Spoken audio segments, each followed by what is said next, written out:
श्री कृष्ण स्तोत्रम। श्री गणेशाय नमः।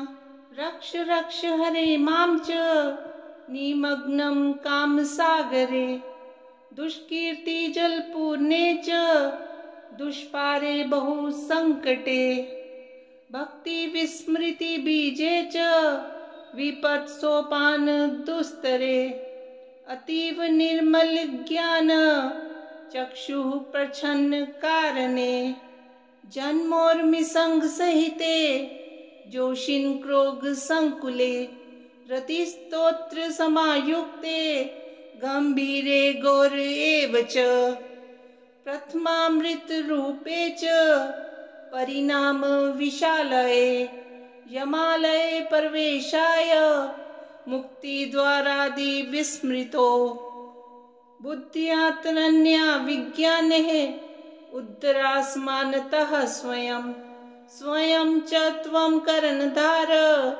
प्रसीद मधुसूदन, मद्विदा कतिचिन्नाथ नियोज्या भव कर्मणि, सन्ति विश्वेश विद्यो हि विश्वेश्वर माधव, ना कर्म क्षेत्र में वेदम ब्रह्मलोको यमीप्सितः, तथापि च सप्रिया कामे त्वद्भक्ति व्यवधायके, हे नाथ करुणा सिंधो दीनबंधु कृपां कुरु, त्वं महेश महाज्ञाता दुःस्वप्नं मां न दर्शय, ब्रह्मणा निर्मितं स्तोत्रं भक्तियुक्तश्च ये पठेत्, स चैवा कर्म विषये नानिमग्नो भवेत् ध्रुवम्।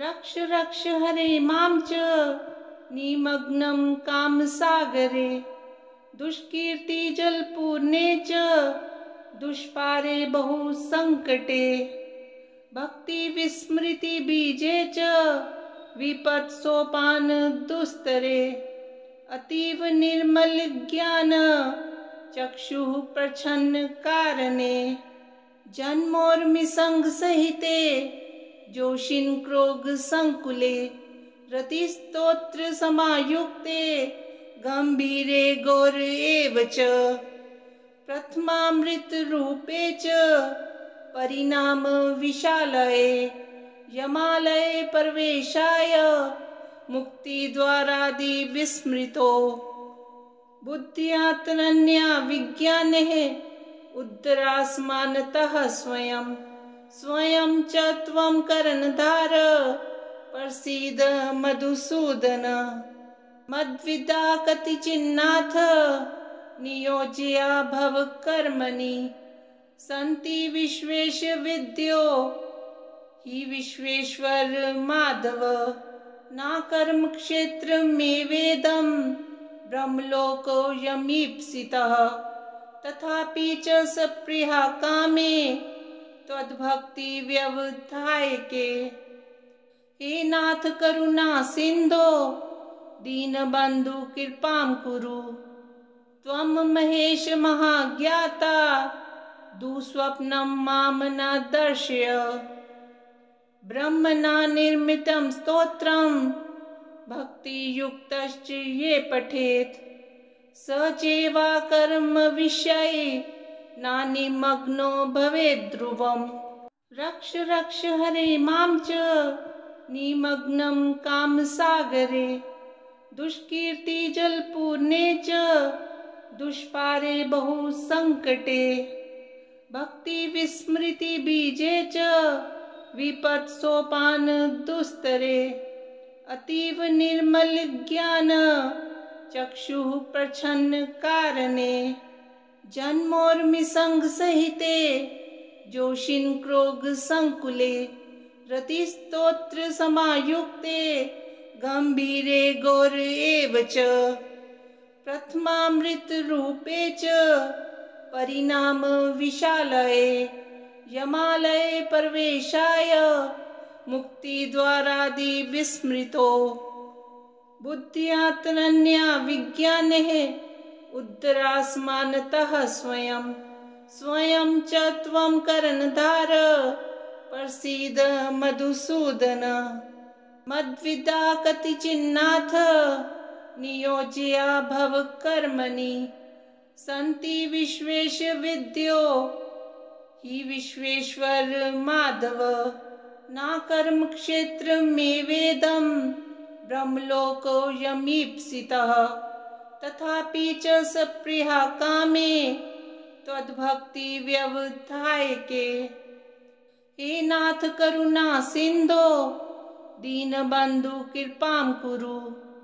त्वं महेश महाज्ञाता दुःस्वप्नं मां न दर्शय। ब्रह्मणा निर्मितं स्तोत्रं भक्तियुक्तश्च ये पठेत्। स चैवा कर्म विषये नानिमग्नो भवेत् ध्रुवम्। रक्ष रक्ष हरे मां च निमग्नं कामसागरे। दुष्कीर्ति जलपूर्णे च दुष्पारे बहु संकटे। भक्ति विस्मृति बीजे च विपत् सोपान दुस्तरे। अतीव निर्मल ज्ञान चक्षुः प्रच्छन्न कारणे। जन्मोर्मि संग सहिते जोशिन क्रोग संकुले। रतिस्तोत्र समायुक्ते गंभीरे गौर एव च। प्रथमामृत रूपे च परिणाम विशालये। यमालये प्रवेशाय मुक्ति द्वारादि विस्मृतो। बुद्ध्यात्तनन्या विज्ञानेः उद्धरास्मानतः स्वयं। स्वयं च त्वं कर्णधार प्रसीद मधुसूदन। मद्विदा कतिचिन्नाथ नियोज्या भव कर्मणि। सन्ति विश्वेश विद्यो हि विश्वेश्वर माधव। न कर्म क्षेत्र में वेदम ब्रह्मलोको यमीप्सितः। तथापि च सप्रिया कामे त्वद्भक्ति व्यवधायके। हे नाथ करुणा सिंधो दीनबंधु कृपां कुरु। त्वं महेश महाज्ञाता दुःस्वप्नं मां न दर्शय। ब्रह्मणा निर्मितं स्तोत्रं भक्तियुक्तश्च ये पठेत्। स चैवा कर्म विषये नानिमग्नो भवेत् ध्रुवम्। रक्ष रक्ष हरे मां च निमग्नं कामसागरे। दुष्कीर्ति जलपूर्णे च दुष्पारे बहु संकटे। भक्ति विस्मृति बीजे च विपत् सोपान दुस्तरे। अतीव निर्मल ज्ञान चक्षुः प्रच्छन्न कारणे। जन्मोर्मि संग सहिते जोशिन क्रोग संकुले। रतिस्तोत्र समायुक्ते गंभीरे गौर एव च। प्रथमामृत रूपे च परिणाम विशालये। यमालये प्रवेशाय मुक्ति द्वारादि विस्मृतो। बुद्ध्यात्तनन्या विज्ञानेः उद्धरास्मानतः स्वयं। स्वयं च त्वं कर्णधार प्रसीद मधुसूदन। मद्विदा कतिचिन्नाथ नियोज्या भव कर्मणि। सन्ति विश्वेश विद्यो हि विश्वेश्वर माधव। न कर्म क्षेत्र में वेदम ब्रह्मलोको यमीप्सितः। तथापि च सप्रिया कामे त्वद्भक्ति व्यवधायके। हे नाथ करुणा सिंधो दीनबंधु कृपां कुरु। त्वं महेश महाज्ञाता दुःस्वप्नं मां न दर्शय। ब्रह्मणा निर्मितं स्तोत्रं भक्तियुक्तश्च ये पठेत्। स चैवा कर्म विषये नानिमग्नो भवेत् ध्रुवम्। रक्ष रक्ष हरे मां च निमग्नं कामसागरे। दुष्कीर्ति जलपूर्णे च दुष्पारे बहु संकटे भक्ति विस्मृति बीजे च विपत् सोपान दुस्तरे अतीव निर्मल ज्ञान चक्षुः प्रच्छन्न कारणे जन्मोर्मि संग सहिते जोशिन क्रोग संकुले रतिस्तोत्र समायुक्ते गंभीरे गौर एव च प्रथमामृत रूपे च परिणाम विशालये यमालये प्रवेशाय मुक्ति द्वारादि विस्मृतो बुद्ध्यात्तरन्या विज्ञानः उद्धरास्मानतः स्वयं स्वयं च त्वं कर्णधार प्रसीद मधुसूदन मद्विदा कतिचिन्नाथ नियोज्या भव कर्मणि सन्ति विश्वेश विद्यो हि विश्वेश्वर माधव ना कर्म क्षेत्र में वेदम ब्रह्मलोको यमीप्सितः तथापि च सप्रिया कामे त्वद्भक्ति व्यवधायके हे नाथ करुणा सिंधो दीनबंधु कृपां कुरु त्वं महेश महाज्ञाता दुःस्वप्नं मां न दर्शय ब्रह्मणा निर्मितं स्तोत्रं भक्तियुक्तश्च ये पठेत् स चैवा कर्म विषये नानिमग्नो भवेत् ध्रुवम् रक्ष रक्ष हरे मां च निमग्नं कामसागरे दुष्कीर्ति जलपूर्णे च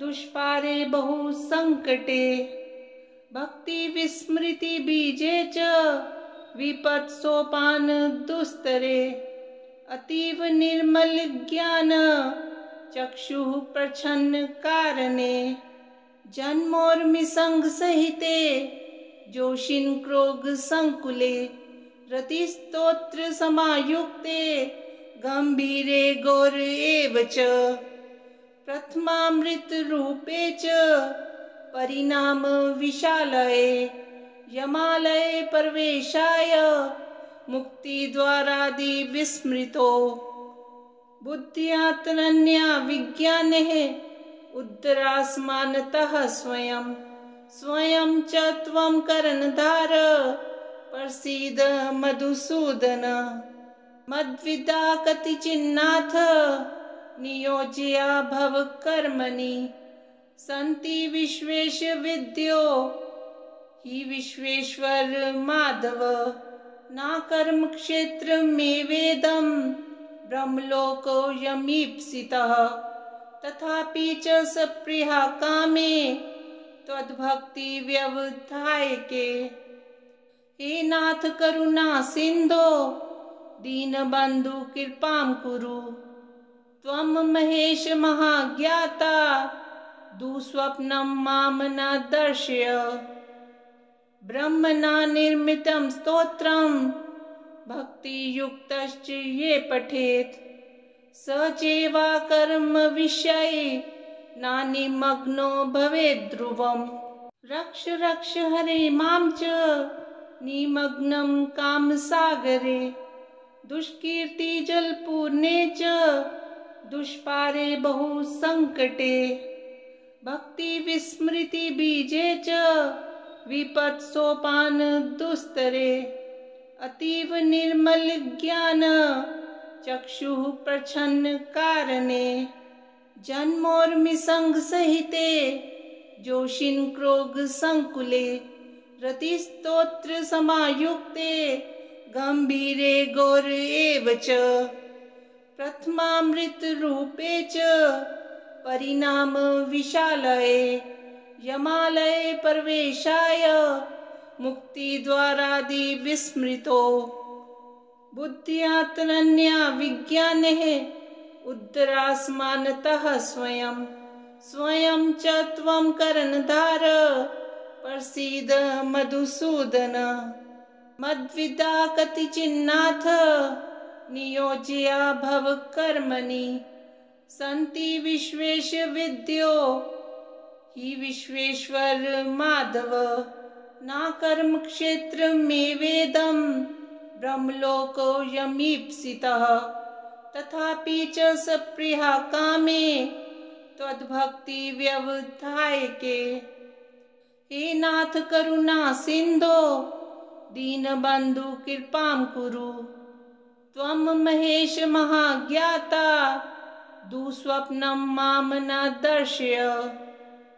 ब्रह्मणा निर्मितं स्तोत्रं भक्तियुक्तश्च ये पठेत् स चैवा कर्म विषये न निमग्नो भवेत् ध्रुवम्। रक्ष रक्ष हरे मां च निमग्नं कामसागरे दुष्कीर्ति जलपूर्णे च दुष्पारे बहु संकटे। भक्ति विस्मृति बीजे च विपत् सोपान दुस्तरे। अतीव निर्मल ज्ञान चक्षुः प्रच्छन्न कारणे। जन्मोर्मि संग सहिते जोशिन क्रोग संकुले। रतिस्तोत्र समायुक्ते गंभीरे गौर एव च। प्रथमामृत रूपे च परिणाम विशालये। यमालये प्रवेशाय मुक्ति द्वारादि विस्मृतो। बुद्ध्यात्तनन्या विज्ञानः उद्धरास्मानतः स्वयं। स्वयं च त्वं कर्णधार प्रसीद मधुसूदन। मद्विदा कतिचिन्नाथ नियोज्या भव कर्मणि। सन्ति विश्वेश विद्यो हि विश्वेश्वर माधव न कर्म क्षेत्र में वेदम ब्रह्मलोको यमीप्सितः तथापि च सप्रिया कामे त्वद्भक्ति व्यवधायके। हे नाथ करुणा सिंधो दीनबंधु कृपां कुरु। त्वं महेश महाज्ञाता दुःस्वप्नं मां न दर्शय। ब्रह्मणा निर्मितं स्तोत्रं भक्तियुक्तश्च ये पठेत् स चैवा कर्म विषये न निमग्नो भवेत् ध्रुवम्। रक्ष रक्ष हरे मां च निमग्नं कामसागरे दुष्कीर्ति जलपूर्णे च दुष्पारे बहु संकटे। भक्ति विस्मृति बीजे च विपत् सोपान दुस्तरे। अतीव निर्मल ज्ञान चक्षुः प्रच्छन्न कारणे। जन्मोर्मि संग सहिते जोशिन क्रोग संकुले। रतिस्तोत्र समायुक्ते गंभीरे गौर एव च। प्रथमामृत रूपे च परिणाम विशालये। यमालये प्रवेशाय मुक्ति द्वारादि विस्मृतो। बुद्ध्यात्तनन्या विज्ञानः उद्धरास्मानतः स्वयं। स्वयं च त्वं कर्णधार प्रसीद मधुसूदन। मद्विदा कतिचिन्नाथ नियोज्या भव कर्मणि। सन्ति विश्वेश विद्यो हि विश्वेश्वर माधव न कर्म क्षेत्र में वेदम ब्रह्मलोको यमीप्सितः तथापि च सप्रिया कामे त्वद्भक्ति व्यवधायके। हे नाथ करुणा सिंधो दीनबंधु कृपां कुरु। त्वं महेश महाज्ञाता दुःस्वप्नं मां न दर्शय। ब्रह्मणा निर्मितं स्तोत्रं भक्तियुक्तश्च ये पठेत् स चैवा कर्म विषये न निमग्नो भवेत् ध्रुवम्। रक्ष रक्ष हरे मां च निमग्नं कामसागरे दुष्कीर्ति जलपूर्णे च दुष्पारे बहु संकटे। भक्ति विस्मृति बीजे च विपत् सोपान दुस्तरे। अतीव निर्मल ज्ञान चक्षुः प्रच्छन्न कारणे जन्मोर्मिसंग सहिते जोषिन् क्रोग संकुले रतिस्तोत्र समायुक्ते गंभीरे गौर एव च प्रथमामृत रूपे च परिणाम विशालये यमालये प्रवेशाय मुक्ति द्वारादि विस्मृतो बुद्ध्यातरन्या विज्ञानः उद्धरास्मानतः स्वयं स्वयं च त्वं कर्णधार प्रसीद मधुसूदन मद्विदा कतिचिन्नाथ नियोज्या भव कर्मणि सन्ति विश्वेश विद्यो हि विश्वेश्वर माधव ना कर्म क्षेत्र में वेदम ब्रह्मलोको यमीप्सितः तथापि च सप्रिया कामे त्वद्भक्ति व्यवधायके हे नाथ करुणा सिंधो दीनबंधु कृपां कुरु त्वं महेश महाज्ञाता दुःस्वप्नं मां न दर्शय ब्रह्मणा निर्मितं स्तोत्रं भक्तियुक्तश्च ये पठेत् स चैवा कर्म विषये नानिमग्नो भवेत् ध्रुवम् इति श्री कृष्ण स्तोत्रम संपूर्णम्।